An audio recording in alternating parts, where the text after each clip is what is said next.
when with the iron and steel in Kogi, in Enugu, in Anambra, when we those the thing that started after the war called Proda in Enugu by Gideon Ezekwe, where will those things take off? There's no resources to commit to development. The military regime consolidated the program of Captain Lugard. This is my argument. Lugard did the arrangement to please the British and to improve their economy, and for that reason they had to rig the censuses. Up to now they are still rigged. The figures are rigged to make sure that the North had more seats in the federal. You know this story more than I do. Now they still have more now. So what was perpetuated in 1914 is still being repeated. Are we going to wait until we die before we solve this one? Waiting now. Okay. A second point, and I will round it off. The units of governance, state, local government, look at the way they have been created. They are created also as conduits to receive the oil money. These respected traditional rulers we have here, if you go to some states up there, they live more ostentatious lives and they contribute nothing to the federation account. So local government is an illustration. This is where you see wickedness at play. The federation account money is distributed by the states. I think it's about 24 or 28% go to the state, 20% go to local governments. Federal government corners 52%. Now for that local government distribution, they make sure that the ones you have are few, the most notorious, the most cheated, the most oppressed, the most marginalized in this instance is Bayelsa State. One of the leading oil producers with 8 local governments. But Kano with 0 contribution to the federation account has 44 local governments. Every month they go to share money. Kano carries away 44 lorries and only 8 lorries go to Bayelsa. These laws have to change. The states will create their local government. Federal government, no business creating local governments. That is what we call federalism. A final point is on security, since we are talking about security. Policing Nigeria. I subscribe to the idea that we return to what we were in the 50s and 60s. Many policing systems so that we cope with rising crime and we know those who are securing the areas where we are governing. I don't want governors to confess their problems here at all.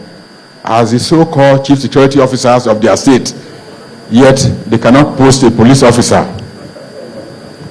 In London alone, there are 5 policing authorities. 5. From the airport to get the police. Council, city, then county, plus up in metropolitan. Those ones harassing us here. In America, up to the time you go to, by the time you go to the federal, you move about 7 layers of policing. That is what we should have.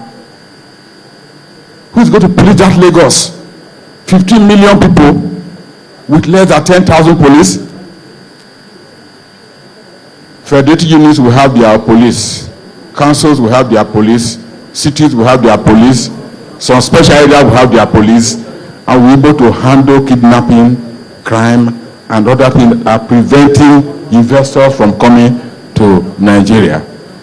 These are some of the issues that we will take to Abuja. Injustice is negotiable. Oppression is negotiable. Exploitation is negotiable. The ecological disasters that are imposed on our people over exploitation of oil, negotiable. If they insist that this is a non-negotiable, I think the South is rich, endowed, enlightened, educated, bold, and advanced enough to run a country of its own. Congratulations. Thank you. Thank you.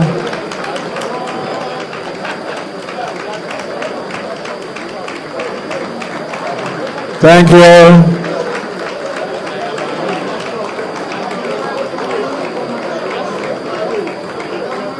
Thank you. That is a foretaste. That is a foretaste of what we will have thrashed out at the interactive session. It is also important that the interactive session will give opportunity for some corrections. Most states, virtually all states of the south of Nigeria contribute to the Federation account. And it is important that we do not draw a wedge between the different states of the south. I believe that the interactive session that will follow this first session will give us great opportunities to completely highlight the core issues before us.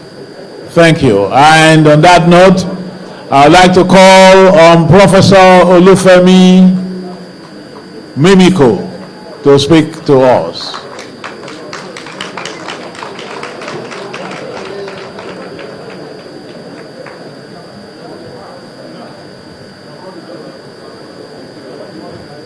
Dr. Olufemi Mimiko.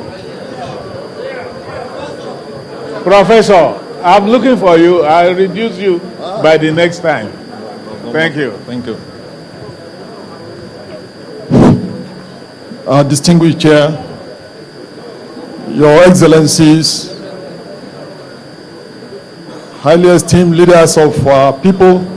Please, ladies and gentlemen, please. Ladies and gentlemen, please take your seats. One more address and then we shall have a break. Thank you. Please, Prof, continue. Distinguished ladies and gentlemen, let me start by thanking the organizers for asking me over to speak to this august gathering. I like to speak as a public intellectual, an independent scholar, and of course a Southern Nigerian. The outline of my paper, I will speak very quickly about the imperative of the National Conference, the dimensions that it should take, and what I consider some key recommendations that we must take on. The first question I would like to ask is, what made the National Conference imperative? Professor Gigi Dara has actually laid the foundation. I'd just like to add that the independent communities that peopled what came to be known as Nigeria prior colonialism were indeed of the path of growth and development comparable to what you had in all other regions of the world. It was colonialism, intrusion of the British colonies, that stanched that process and took control not just of the peoples of this area that came to be known as Nigeria, but also the resources.